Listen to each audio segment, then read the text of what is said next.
Good morning, students. We were discussing about the chapter Microorganism, Friends and Foe.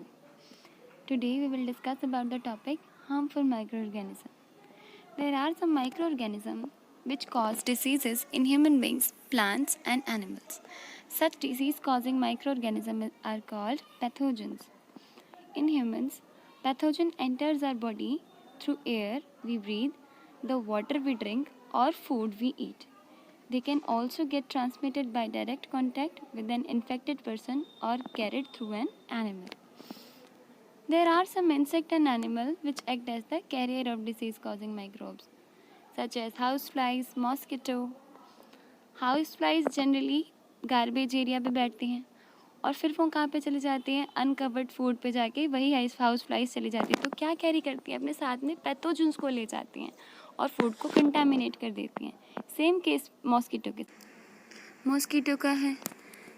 For example female anopheles carrier होती है parasite malaria की, तो वो malaria cause करती है. और एडिस एजिप्टाई कैरियर होती है डेंगू वायरस की, तो वो डेंगू कॉज करती है. Here is the list of diseases caused by microorganisms. For example, tuberculosis, measles, chickenpox, polio. These are caused by virus. Tuberculosis is caused by bacteria. And mode of transmission क्या है? Air है. Air के through हो सकता है, यानी कि airborne है या वाटरबोर्न हो सकते हैं. तो क्या प्रिवेंटिव मेजर है कि हम पेशेंट को पूरी तरह से आइसोलेशन में रखें. Keep the personal belongings of patients away from those of others so that others contaminate ना हो. Vaccination should be given in that suitable age. Cholera and typhoid bacteria की वजह से होते हैं. मोड ऑफ ट्रांसमिशन वाटर है, यानी water borne disease है. हेपेटाइटिस ए वायरल डिसीज़ है और ये भी वाटर बॉर्न है. मलेरिया प्रोटोजोन की वजह से होती है. मलेरिया में प्लाज्मोडियम वायरस रिस्पॉन्सिबल होता है और इसका कैरियर होता है mosquito.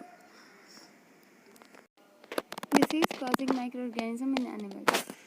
There are several microorganisms which do not cause disease only in humans and plants but also in other animals. For example, anthrax is a dangerous human and cattle disease caused by bacterium. Foot and mouth disease of cattle is caused by virus. Robert Koch discovered the bacterium Bacillus anthracis which causes anthrax disease. तो ये एक ऐसा disease होता है बच्चे जिसमें animals के foot और माउथ इन्फेक्टेड हो जाते हैं, उनको प्रॉब्लम आ जाती है. Disease causing microorganism in plants. Several microorganism cause disease in plants like wheat, rice, potato, sugarcane, orange, apple and others. The disease reduce the yield of crop. They can be controlled by use of certain chemical. Plants में कुछ disease होते हैं जैसे कि red rot of sugarcane या फिर potatoes में भी इंसेक्ट्स लग जाते हैं या बैक्टीरियल डिसीज़ हो जाते हैं. तो इन सबको केमिकल से इनको रिमूव किया जाता है या इनसे प्रिवेंट किया जाता है. Such chemicals are known as germicides. Food spoilage, food poisoning और food preservation. Microorganisms spoil our food. Spoiled food emits bad smell and has a bad taste and color changed. Spoiling of food is a chemical reaction. Food poisoning could be due to consumption of food spoiled by some microorganism. Microorganisms that grow on food sometimes produce toxic substances. These make the food poisonous, causing serious illness and even death. Food preservation. Processing of food to prevent their spoilage and to retain their nutritive value for longer period is called food preservation. There are some list of preservatives. The common chemicals generally used to prevent the growth of microorganisms, example salt, sugar, edible oils, acids, etc. Food can be preserved using many methods. Chemical methods include standard preservatives. These standard preservatives are salt, sugar, oil and vinegar. Heat and cold treatments are also used to preserve the food. Pasteurization is one of the methods to preserve the food. Storage and packing also concerned with the preservation of food. कोई material किस तरह से pack हुआ है, ये भी food को preserve करने में एक बड़ा योगदान देता है. देखो बच्चे, salt sugar, vinegar, heat and cold treatment, ये सब क्यों यूज़ किए जाते हैं? क्योंकि ये प्रिवेंट करते हैं ग्रोथ ऑफ माइक्रोब्स को, कि माइक्रोब्स की ग्रोथ नहीं होने देते। सॉल्ट को कुछ कंडीशंस में यूज़ किया जाता है, जैसे फ़िश, मीट, आंवला, रॉ मैंगोज़, टामरिन, इन सब को प्रिजर्व करने के लिए सॉल्ट यूज़ किया जाता है। सॉल्ट इनके लिए बेटर है। Food items like jams, jellies, squashes, इन सब के लिए शुगर यूज़ किया जाता है, शुगर सोल्यूशन यूज़ करते हैं। विनेगर यूज़ किया जाता है पिकल्स एंड वेजिटेबल्स के लिए। Heat and cold treatment use करते हैं मिल्क के लिए। आपने वर्ड सुना होगा pasteurization. Pasteurization is actually technique which involves the cold and heat treatment given to the milk. Milk industry में, मिल्क प्लांट्स में मिल्क को प्रिजर्व करने के लिए पैस्चराइजेशन टेक्निक यूज़ की जाती है, जिसके बारे में बताया था लुईस पास्चर ने। पैस्चराइजेशन के थ्रू हम उसको ख़राब होने से बचा लेते हैं। Pasteurized milk can be consumed without boiling as it is free from harmful microbes. Milk is heated up to 70 degrees Celsius for 15 to 30 seconds and then suddenly chilled and stored. This process prevents the growth of microbes and this process is known as pasteurization. ये होता है exactly pasteurization के दौरान. Now next is by storage and packing. Many food items are stored in airtight containers to protect them from microbes. Nitrogen fixation.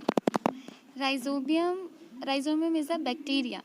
So rhizobium bacterium is involved in fixation of nitrogen in leguminous plants. Leguminous plants कौन से होते हैं? जो भी pea, gram, beans, इनके सारे leguminous plants होते हैं. It lives in the root nodules of leguminous plants such as beans and peas, with which it has symbiotic relationship. Symbiotic relationship क्या होती है?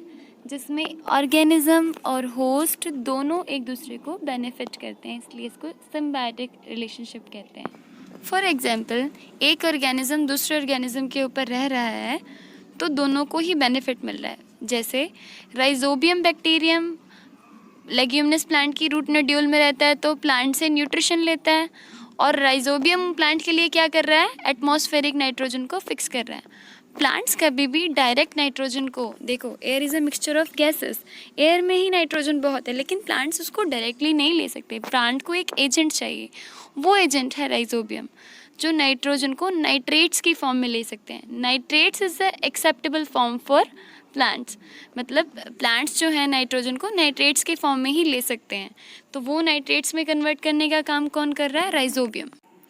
ऐसे रिलेशनशिप को क्या कहते हैं? सिम्बायोटिक रिलेशनशिप कहते हैं। नाइट्रोजन फिक्स होने के बाद देखो, एनिमल जो कि हर्बीवोरस होते हैं और प्लांट्स पे डिपेंड करते हैं, तो वो भी क्या करते हैं? Animal feedings on the plant get this protein and other nitrogen compounds. When plants and animals die, bacteria and fungi present in soil convert the nitrogenous waste into the nitrogenous compound to be used by plants again. Certain other bacteria convert some part of them to nitrogen gas, which goes back into the atmosphere. As a result, the percentage of nitrogen in atmosphere remains more or less constant. So this was all about your chapter. अब आपने क्या करना है? अच्छे से go through करना है इस चैप्टर से, आपने टेक्स्ट बुक में से, और असाइनमेंट कंप्लीट करनी है, होमवर्क कंप्लीट करना है अपना। Thank you so much.